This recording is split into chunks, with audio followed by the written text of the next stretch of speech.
Un gozo saludarles, mis apreciados hermanos, mis apreciados amigos. Qué bueno que podamos vernos y oírnos a través de estos medios.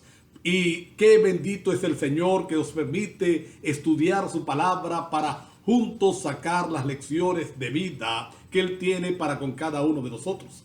Es mi oración que la bendición de Dios esté sobre tu persona, sobre tu familia, sobre tu hogar, que en medio de esta circunstancia difícil que nos ha tocado atravesar, que en medio de este momento tan álgido, tan triste que está viviendo este mundo, la bendición de Dios, la luz de Dios, el poder de Dios esté en ti, en los tuyos, acompañándote, bendiciéndote, sosteniéndote y sobre todo aumentando el gozo de la salvación en tu corazón. Yo quiero en esta oportunidad compartir con ustedes tres cosas que creo que impiden una oración eficiente. Yo no sé cuántos de ustedes en algún momento se han sentido frustrados con su vida de oración. Yo quiero decirles que yo en muchas oportunidades y todavía siento frustración con mi vida de oración. Cada día al orar, una de las peticiones que siempre me salen al Señor es: Señor, por favor, enséñame a orar. Esa experiencia que vivieron tus discípulos, esa experiencia que vivieron aquellos hombres que se acercaron a ti cuando estabas orando, y entonces dijeron: Señor, por favor, enséñanos a orar. Esa experiencia yo se la pido a Dios todos los días, porque siento que nuestra vida de oración pudiera ser mucho mejor, resultados mucho más abarcantes si nosotros de verdad colocáramos las cosas donde tenemos que colocarlas. Y hay muchas barreras para una oración eficiente. Hay muchas barreras que pueden hacer que el Señor no responda a las oraciones como nosotros queremos que sean respondidas. Pero en esta oportunidad quiero dedicar el tema a tres: mirar a la luz de la Biblia cómo estamos actuando nosotros y cómo espera Dios. Esa va a ser la parte final: cómo espera Dios que actuemos nosotros en nuestra vida de oración. Muchas veces he tomado la Biblia y he estudiado la forma como Dios se comunicaba con los hombres y mujeres de antaño. Y yo no sé si a usted le ha pasado lo mismo, pero yo le quisiera vivir esa experiencia. Por ejemplo, David se acercaba al Señor y decía: Señor, ¿qué hago? ¿Dónde subo? Sube a tal ciudad. Venían los enemigos y entonces David le preguntaba: Señor, ¿y cómo los enfrento? El Señor le indicaba: entra, rodéalos. En otra oportunidad: vete por los arbustos. Dios le respondía en forma directa. A mí añoro que esa experiencia pueda ser mía. Sin embargo, creo que hay tres cosas que impiden que nuestras oraciones, entre muchas, tres cosas fundamentales que impiden que nuestras oraciones tengan el efecto deseado. ¿Cuántas veces no hemos querido orar por los enfermos y vivir la experiencia de antaño cuando los discípulos oraban por los enfermos, colocaban sus manos sobre ellos y ellos eran restaurados, la salud de vuelta, las piernas de vuelta, el habla de vuelto, el oído abierto, otra vez hablaban? ¿Cuántos de nosotros no quisiéramos vivir esa experiencia? Pero repito, creo que hay tres cosas que necesitamos en esta hora revisar en nuestras vidas para cambiarlas y permitirle al Señor entonces usarnos con todo el poder que Él quisiera usarnos. El primer impedimento, y puede sonar hasta cliché, usted va a decir: oiga, pastor, eso yo lo sabía. Pero el primer impedimento, sin duda, que hace que nuestras oraciones sean estorbadas, que impiden, valga la redundancia, que nuestras oraciones sean escuchadas y que impiden que el Señor nos utilice con el poder que Él quisiera utilizarnos, es nuestra vida de pecado. Isaías 59, versículos 1 y 2, declara el Señor en forma tajante que el brazo de Jehová no se ha cortado para auxiliar. que el brazo de Jehová sigue siendo el todopoderoso del pasado, que el brazo de Jehová todavía está listo para defender a los suyos, para actuar en favor de los suyos. Pero que nuestros pecados, es decir, una vida licenciosa, ha hecho barreras, ha dividido, ha incomunicado a Dios con nosotros. Y usted pudiera decirme, oiga pastor, pero ¿quién no tiene pecado? Es que los discípulos no eran hombres pecadores. Es que los discípulos no atravesaban también por crisis espirituales como atravesamos nosotros. Sin duda era así. Por ejemplo, Santiago describe a Elías como un hombre sujeto a nuestras pasiones, un hombre sujeto también a nuestras debilidades. Pablo reprende a Pedro en una de esas porque Pedro está viviendo una vida doble en la atención de los judíos y con los gentiles. Así que ellos estaban sujetos también a pecado. Pero cuando Isaías habla de que nuestros pecados han hecho separación entre Dios y nosotros, cuando Isaías revela que el pecado es lo que impide que el brazo todopoderoso de Jehová actúe, no se estaba refiriendo a esa vida de pecado normal, se estaba refiriendo a un pecado deliberado. Y sabes, lo que impide que nuestras oraciones sean respondidas, que Dios actúe a través de nosotros por medio de la oración, es esa vida de pecado deliberada que no queremos cambiar, que queremos continuar, que aquellos pecados que nos gustan, que aquellos pecados que abrazamos y no queremos soltar. Necesitamos pedirle al Señor que nos ayude a quitar este corazón de piedra para colocar el corazón de carne que Él desea. Yo creo que uno de los pecados más grandes que nosotros tenemos en este momento es la indiferencia hacia las cosas espirituales. Una vida liviana en cuanto a lo espiritual. Una vida liviana en cuanto al compromiso con el Señor. Una vida liviana en cuanto a lo que el Señor está esperando de nosotros. Es decir, decimos que somos cristianos, pero pareciera ser de puro nombre, porque aquellas cosas que Dios está esperando que como cristianos hagamos, ese compromiso que Dios está esperando de tu parte y de mi parte para su iglesia, para su pueblo, para su reino, pareciera no estarse dando. Ese pecado hace separación entre Dios y nosotros.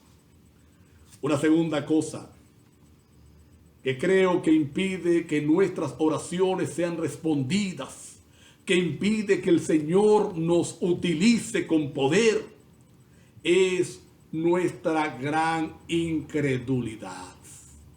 Y para ilustrar esta incredulidad, yo quiero ir al Evangelio según San Marcos, capítulo número 9. Allí vamos a encontrar nosotros, en el Evangelio según San Marcos capítulo número 9, vamos a encontrar la experiencia de la transfiguración de nuestro Señor Jesús. Llevó un día aparte a 3 discípulos. Él había prometido que habían algunos de ellos que no iban a ver la muerte antes de ver el reino del Señor. Y algunos se imaginaron que era que el reino venía enseguida, porque mira, algunos no vamos a morir. Sin embargo, lo que el Señor estaba diciendo es que le iba a ilustrar cómo iba a ser ese reino.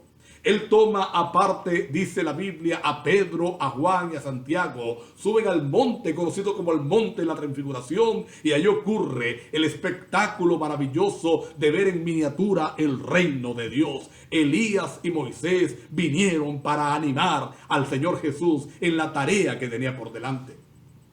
Sin embargo, mientras eso estaba ocurriendo allá arriba, abajo estaba ocurriendo un espectáculo denigrante. Un padre que tenía un hijo que estaba endemoniado. La Biblia dice que el demonio le tomaba, le hacía caer en el agua, le hacía caer en el fuego, le hacía la vida tormentosa aquel demonio. Había escuchado hablar de Jesús. Y entonces hizo aquel viaje largo trayendo a su hijo enfermo, trayendo a su hijo atormentado, para que Jesús entonces en consecuencia le curara. Él había oído que Jesús era capaz de liberar a los cautivos de Satanás. Trae a su hijo y resulta que cuando llega consigue que Jesús está arriba en la montaña, que está en una actividad especial, que no le va a poder atender. Pero alguien le dice: no te preocupes, los discípulos también están haciendo milagros. Ellos también están colocando las manos sobre los enfermos y el milagro se está realizando. Llévalo a ellos. Así que dice la palabra de Dios que llevaron al muchacho allá ante los discípulos. Y ustedes saben cuál fue el resultado. Oraron, clamaron, pero el demonio parecía no abandonar al niño. El demonio no parecía abandonar al muchacho. Dice la palabra de Dios que al contrario hacía manifestaciones de fuerza, de poder, de autoridad. Y empezó la discusión entre ellos. Mientras tanto, Jesús estaba bajando de la montaña. Y cuando llegó, vio el tumulto, preguntó: ¿qué discuten? ¿Qué pasa? Y entonces el Padre se abrió paso entre la multitud y le dijo: Señor, es que traje a tus discípulos. Es que traje a mi hijo a tus discípulos. Mi hijo es un atormentado del enemigo. Mi hijo está endemoniado. El demonio le toma, le sacude, le hace esto, le hiere, le maltrata. Y yo lo traje con la ilusión de que lo iban a salvar y mira, han fracasado. Y me llama la atención lo que Jesús dice en el verso número 19. La reprensión que Dios hace en el verso número 19. Porque oye bien lo que voy a decir. Algunas veces nosotros excusamos nuestros fracasos de oración culpando la voluntad de Dios. A veces nosotros culpamos el fracaso de nuestras oraciones diciendo: es que no era la voluntad del Señor. Y yo no estoy diciendo acá que la voluntad de Dios no existe. Yo no estoy diciendo acá que la voluntad de Dios no es suprema. Siempre será suprema la voluntad del Señor. Siempre será suprema la voluntad de Dios. Pero esa voluntad, aunque es suprema, no puede ser la excusa para nuestra debilidad espiritual. Fíjense que la respuesta de Jesús a aquel hombre atormentado ahora por el tormento de su hijo no es que no era la voluntad de Dios. Dice la Biblia que él volteó, miró a sus discípulos y le dijo: generación incrédula, ¿hasta cuándo los tengo que soportar? Generación perversa, incrédula. Yo creo que la segunda cosa que no permite que nuestras oraciones sean respondidas, que Dios nos utilice con el poder que quisiera utilizarnos, se debe a nuestra incredulidad. No creemos lo que predicamos. No creemos lo que decimos creer. Creemos en muchas cosas, pero no creemos aquello que predicamos. A mí me ha pasado. Yo he estado frente a una cama de un enfermo y he tenido el impulso de decirle: levántate en el nombre del Señor de allí, pero me quedo quieto. No hago nada, me paralizo. ¿Y si no ocurre? ¿Y si no pasa nada? Si el enfermo sigue allí, ¿qué va a pasar? Voy a quedar en ridículo. Así que estoy pensando más en mí que en el enfermo. Yo creo que la segunda cosa, entre todas, que impiden que nuestras oraciones sean respondidas, que estorban nuestra vida de oración, es nuestra falta de fe, nuestra incredulidad. No es la voluntad de Dios, es nuestra incredulidad. El tercer elemento que yo creo que también impide que las cosas no ocurren como en el pasado, se debe a nuestra arrogancia. ¿A qué cosa? A nuestra arrogancia. Y saben que la arrogancia fue el pecado del enemigo, fue el pecado del diablo. Y nosotros vamos a mirarlo en esta misma historia del muchacho endemoniado. Según entendemos por el espíritu de la profecía, según nosotros entendemos por relatos posteriores, los discípulos estaban discutiendo cuál de ellos era el mayor, cuál de ellos era el más poderoso de los discípulos, cuál de ellos era el que más tenía poder de Dios dentro de sí para impartir. Así que ellos estaban diciendo, yo soy el más importante, no soy yo, no soy yo. Y la arrogancia hizo que fallaran en el momento crucial, en el momento de la prueba. Yo a veces me he puesto a imaginar, y le he comentado a mi esposa, ¿qué ocurriría si yo empezara a orar y por aquellos enfermos que oro se levantaran? ¿Qué ocurriría si yo empezara a llegar a casas de enfermos y decir, sánate en el nombre del Señor, camina en el nombre del Señor, habla en el nombre del Señor, oye en el nombre del Señor, ve en el nombre del Señor? ¿Qué ocurriría? ¿Sabes? Lo primero que empezara a ocurrir es que empieza a regarse el rumor. Rickser ora y hace milagros. Rickser ora y ocurren milagros. Vamos para donde Rickser, porque cuando Rickser ora ocurren milagros. Y entonces yo empiezo a creerme el papaupa. Yo empiezo a creerme la tapa del frasco. Yo empiezo a creerme que soy el chacho de la película. Como Dios nos ama, entonces hace que nuestras oraciones fracasen, porque no sería el mérito de Dios. Cuando a mí alguien se me acerca y me pregunta, ¿por qué en la iglesia adventista no hay milagros? Yo le digo, sí, todos los días ocurren y ocurren a montones. Lo que pasa es que el Señor utiliza la iglesia corporativamente, no utiliza a un individuo por cuidarlo, porque nosotros somos arrogantes por naturaleza.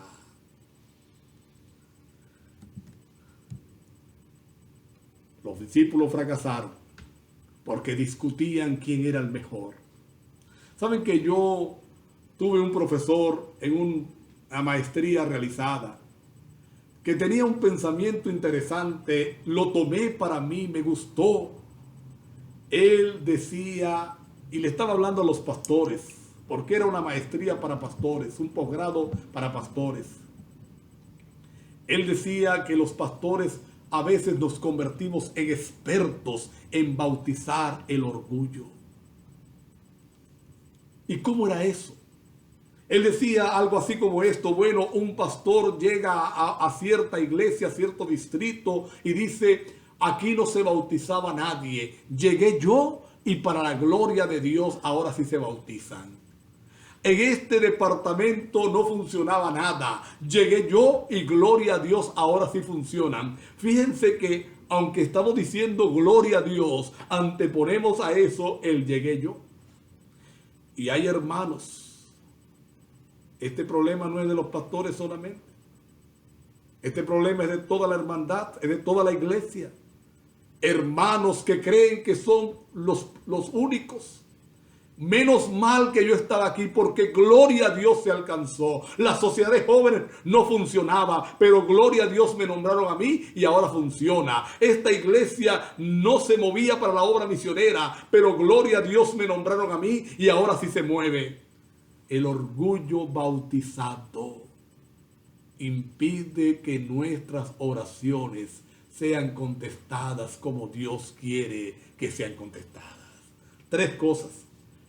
Nuestro pecado deliberado, un pecado que se enmarca en una vida light para la iglesia. Tú y yo no podemos ser light, tú y yo no podemos ser tibios, tú y yo estamos llamados a estar comprometidos con Dios.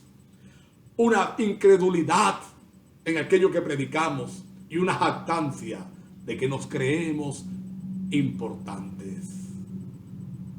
Pero vamos a mirar el ideal. Vayan conmigo al capítulo número 3 del libro de los Hechos. Y vamos a ver en este milagro extraordinario hecho por Pedro y Juan el ideal de Dios. Dice la historia que todos los días colocaban allí en la puerta de la iglesia a un inválido, a un paralítico, para que pidiera limosna a todo el que subía a adorar, para que pidiera limosna a todo el que pasaba por aquel lugar. Todos los días era colocado allí para que la gente por caridad le mantuviera. Y dice la palabra de Dios que una tarde, a la hora de la oración, 3 de la tarde, subieron Pedro y Juan para orar.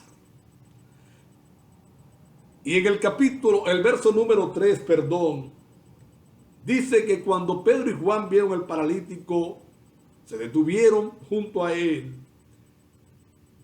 y le dijeron, míranos. Ahora, aquellas palabras sonaron a gloria al paralítico, porque todo el mundo pasaba, le daba la limosna y no lo estaban mirando ni pedían que lo mirara. Él se imaginó que algo bueno venía, una limosna buena, un buen donativo, porque le estaban pidiendo que le miraran. De hecho, el versículo 4 dice, el verso 4, el que dice que Pedro y Juan, fijando los ojos en él, le dijeron, míranos. El versículo 5, entonces él les estuvo atento, dice la versión, esperando recibir algo de ellos. Y ahora viene el balde de agua fría para el pobre paralítico. Verso 6. Pedro le dice, no tengo plata, no tengo oro, no tenemos nada de valor material para ti. Y yo me imagino la cara del paralítico. ¿Cómo me hacen esto? ¿Por qué? Y entonces Pedro dice, pero lo que tengo te doy. En el nombre de Jesús, levántate y anda. Mira que la oración de Pedro no fue, Señor, si es tu voluntad. No. Y repito, yo no estoy diciendo que la voluntad de Dios no es primaria. Yo no estoy diciendo que cuando tú oras y no se da es porque tiene falta. No. Yo quiero que evalúes tu vida de oración, tu vida de relación con Dios. Yo la voy a evaluar, yo la quiero evaluar porque mi ideal, mi sueño es ser útil al reino del Señor. Lo que tengo, ¿y qué tenía Pedro? La presencia del Espíritu Santo, la presencia de Dios en su corazón, el poder del Señor. Ahora ya no era el arrogante Pedro de antes, ya no era el arrogante Juan de antes. Ahora era el que dependía de Dios, entendía que era Dios. En el nombre de Jesucristo, levántate y anda. En otras palabras, Pedro nos enseña que podemos avanzar por la fe cuando el Señor llena nuestros corazones, cuando el corazón llena nuestra vida, cuando el corazón entonces está lleno de la presencia del Espíritu Santo. Ahí no hay oraciones tembleques, ahí no hay oraciones a tientas, ahí no hay oraciones incrédula. Señor, si es tu voluntad, porque la mayoría de las veces cuando le decimos al Señor si es tu voluntad, no lo hacemos porque queremos que la voluntad de Dios se cumpla, no, lo hacemos por temor, lo hacemos por miedo y lo hacemos como excusa. Si lo que yo pedí no se dio, es porque fue la voluntad de Dios. Repito, no estoy diciendo que la voluntad de Dios no es primaria. Estoy diciendo que el Señor espera mejores cosas de tu vida de oración y de mi vida de oración. Lo que tengo te doy. Lo que llena mi vida, que llena tu vida, que llena mi corazón. Dios quiere utilizarte con poder. Dios quiere utilizarme con poder. Dios quiere edificar su reino. Dios quiere que la gente voltee a mirarle a Él, pero no te puede utilizar a ti, no me puede utilizar a mí, mientras en tu vida y en la mía haya pecados arraigados, mientras en tu vida y en la mía haya pecados que nos gusten y no queremos soltar, mientras tu vida y mi vida sea una vida light delante del Señor, sea una vida sin compromiso, sea una vida tibia, no puede utilizarte, no puede utilizarme, no puede utilizarte mientras haya incredulidad en tu corazón, mientras haya incredulidad en el mío, no puede utilizarnos mientras el yo, la arrogancia, vaya por delante. Hoy debemos, mejor dicho, pedirle al Señor que nos llene de su presencia. Yo quiero ser utilizado por Dios.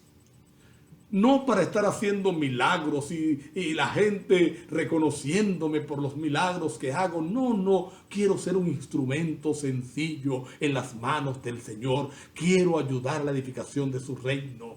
Por eso es mi oración esta mañana, en esta oportunidad. Yo quiero pedirle al Señor que quite de mí todo aquello que estorba. En esta tarde, en esta noche, yo no sé cuándo estás escuchando o viendo este video o este audio. Pero pídele a Dios, ahora en este momento, que desarraigue el pecado de tu corazón, que desarraigue la incredulidad, que desarraigue la jactancia, para que en sus manos seamos los instrumentos que Él quiere que seamos. ¿Quieres hacer esa oración? ¿Es tu petición? ¿Es tu deseo? Acompáñame a orar. Querido Padre que estás en los cielos, gracias, Señor, porque nos quieres utilizar. Las historias del pasado no son simplemente historias del pasado, pueden ser de ahora, Señor. Pero nuestro pecado, nuestra incredulidad y nuestra jactancia, Padre, impiden el avance. Por eso queremos pedirte en esta oportunidad que nos bautices con tu Espíritu Santo. Saque de nuestro corazón esas tres cosas. Nos llene de tu presencia, para que como Pedro podamos expresar: lo que tengo te doy, que lo que tengamos sea Cristo Jesús. Ayúdanos, Padre, en el nombre de Jesús. Amén. Dios les bendiga abundantemente.